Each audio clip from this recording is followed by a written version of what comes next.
ازيكم يا حبايبي عاملين ايه؟ يا رب تكونوا بخير. اللهم صل وسلم وبارك على سيدنا محمد. اللهم صل على حبيب النبي. النهارده هنعمل كيكه الزبادي والبرتقال، جميله جدا يا جماعه. انا بحبكم تشاركوني كل حاجه. في بدايه الفيديو كده مطبخي مطبخ انا عبد، كل متابعيني واخواتي في الله، بحبكم في الله. يا ريت كده تعملوا اشتراك بالقناه ودوسوا الكل عشان اي وصفه جديده توصل لكم. هنا معايا المقادير يا حبيب قلبي. معانا هنا عملنا صينيه. المقادير الصينيه عباره عن ايه؟ صينيه مقاس 30، 4 بيضات. تمام. هنحط في الخلاط هنا 4 بيضات. صلى على النبي كده يا عسل، واذكروا الله كده وحطوا لايك وقولوا لنا رايكم ايه. كوبايه من الزيت حطينا في الخلاط، في شفشق الخلاط 4 بيضات وكوبايه من الزيت. هنحط بقى كوبايه ونص من السكر. كوبايه والمقادير كلها يا ريت نعملها بنفس الكوبايه، هي كوبايه واحده نعاير بها كل المقدار. حطينا كوبايه ونص سكر بنفس مقاس الكوبايه اللي نعايرنا بها الزيت والسكر، وكل يعني السكر والدقيق وكل حاجه بكوبايه واحده. تمام. هنا حطينا كوبايتين زبادي صغيرين. كوبايتين زبادي حطيناهم في الخلاط كده. اللهم صل على حبيب النبي محمد. كوبايه ونص سكر و4 بيضات. وحطينا هنا معانا بشره البرتقال مع شويه عصير برتقال كده في الخلاط. البشره بتاعت البرتقال يا جماعه، تجيبوا برتقانه بسره كده تغسلوها، تاخدوا الطبقه اللي فوق الوش اللي هي الصفرة بس، وتاخدوا شويه من العصير. تمام. ما تخشوش في الطبقه البيضه عشان الكيكه ما تمررش، ولا اي حاجه تانية تمرر، سواء عصير سواء كيكه. تمام. وحطينا كمان كيسين فانيليا، كوبايتين الزبادي وكيسين فانيليا و4 بيضات وكوبايه ونص سكر. اللهم صل على سيدنا النبي. وحطينا المقادير دي كلها في الخلاط. الدقيق بقى يا حباب قلبي كوبايتين ونص دقيق بنفس الكوبايه. تمام. انا عايرت الدقيق، بس انا جيت هنا نخلته.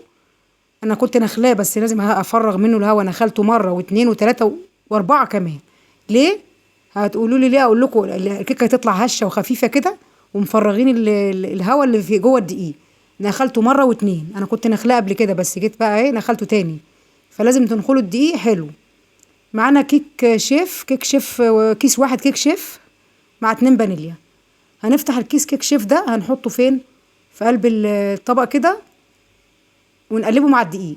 ويا ريت كده يعني، هو سنة الملح يعني، تقولوا نحط على الكيكه ملح يعني. بصوا حاجه لا تذكر، شويه ملح صغيرين خالص في قلب الدقيق تحطوا. بصوا حاجه كده يعني، في المعجنات الحاجه دي بتبقى حلوه يا جماعه، بس مش ملح يعني نحدق ملح يعني. بصوا بين صوابعينكم كده، بين صوابعك شعره رشه. تمام. وهنحط بقى ايه؟ الفانيليا مع البيض. طالما حطينا بيض يبقى فيه فانيليا. هنحط هنا فانيليا مع البيض علشان زفرة البيض. تمام. وهنضرب المحتويات دي كلها في الخلاط. ولو عندكم مضرب يدوي عادي مفيش مشكله، ممكن نضرب بيه، نضربه فيه حلو كده. ده ماشي وده ماشي. صلوا على النبي كده واذكروا الله وقولوا لنا رايكم في الوصفه الجميله دي. ويا ريت لو وصلتوا لحد هنا حطوا لايك للفيديو واعملوا اشتراك. مطبخي مطبخ انا عبده، كل متابعين مطبخ انا عبده. يا رب يدومكم في حياتي نعمه يا رب. صلوا على الحبيب قلبكم طيب. الصلاه على الحبيب مسك وطيب. صلوا على النبي محمد كده صلى الله عليه وسلم. وهنضرب المحتويات دي كلها في الخلاط كده بتاع 3 4 دقايق. ليه 3 4 دقايق؟ هقول لكم ليه 3 4 دقايق.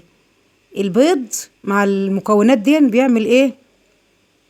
بيعلى ويطلع لفوق. الحبه اللي قد كده بيكتروا، فبيبقى بيعبي هوا في قلب الخلاط، يعبي هوا. وكمان نسيت اقول لكم في يعني غطا خل. الخل ده زي محسن كده للكيكه يا جماعه، حلو قوي، وبيخلي كيكه بيضه كده وحلوه وهشه وخفيفه كده ومستويه. معلقه الخل ديت انا كنت ناسيها، بس انا قلت لكم عليها قدام عشان في الفيديو بسم الله ما شاء الله. هيت انا شلته وهطحنه تاني. هضرب الحاجه دي تاني، سوري، هضربها تاني في الخلاط. فلازم نضربها جامد. لا جامد ليه؟ عشان زي ما قلت لكم بتعبي هوا. البيض ده بيبقى جواه هوا. تمام. فلازم يعبي هوا. هو ده النجاح بتاع الكيكه يا جماعه. وبعدين لما تيجي تقلبوا الدقيق لازم تقلبوا الدقيق في اتجاه واحد. يعني ما ينفعش اقلب يمين وارجع اقلب شمال العكس. لا، اقلب بالمعلقه وانا بحط الدقيق في اتجاه واحد، واقلب الدقيق معلقه معلقه او معلقتين معلقتين. ما احطش الدقيق كله مره واحده. ليه؟ هقول لكم ليه. لو اتحطت دي كل مره واحده، الهواء اللي احنا عبيناه في الخلاط كده ونضرب 3 4 دقايق عشان نعمل الفقاعات اللي بتاعه البيض والخليط مع بعضه، ما يهبطش. ما احنا لو حطينا دي مره واحده هتهبط. احنا محتاجين الهواء اللي في الكيكه، ندخلنا الدقيق مره واتنين عشان الهواء اللي جوه الكيكه. تمام العجينه. اه معانا هنا العجان حطينا فيه الخليط اهو بعد ما ضربناه حلو. ما نهزش بس كده بالراحه ونفضي كل الخليط زي ما انتوا شايفين كده يا حباب قلبي.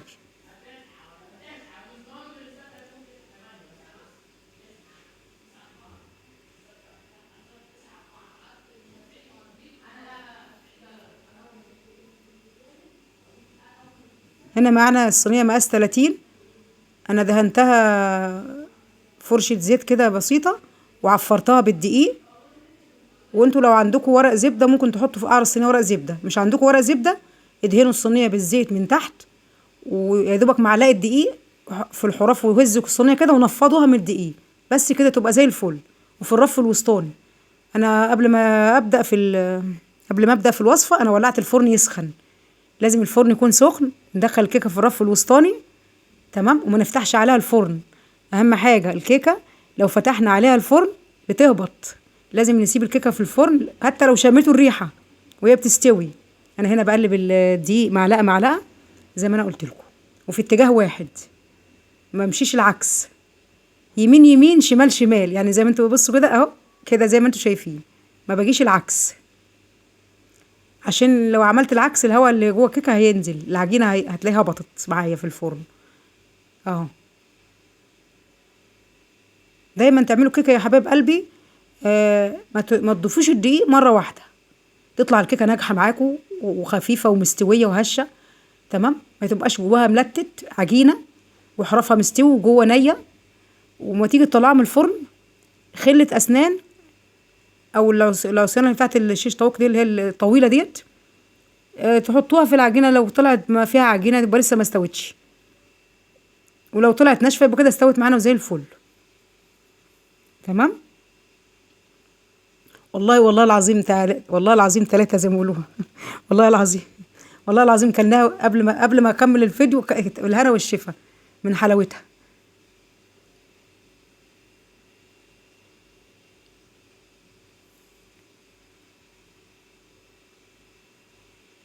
زي ما تقولوا الرزق والحاجه بتنادي اكلها. يعني قبل ما اكمل الفيديو كان بسم الله ما شاء الله. انا بقول لكم نسيت احط حبه ملح وكمان هم قلبتهم في شويه الدقيق الباقيين واحطهم حبه ملح. ايه يعني بصوا شعره بين صوابعكم كده،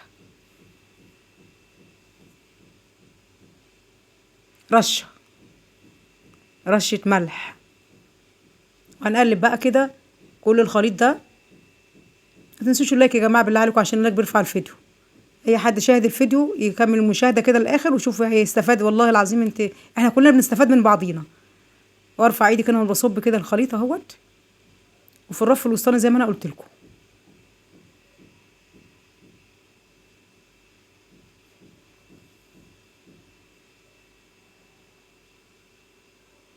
هنا فضيناه في الصينيه، مش هنهز بس بالراحه كده عشان ايه تنزل لتحت وخلاص كده ما نخبطش اهيت.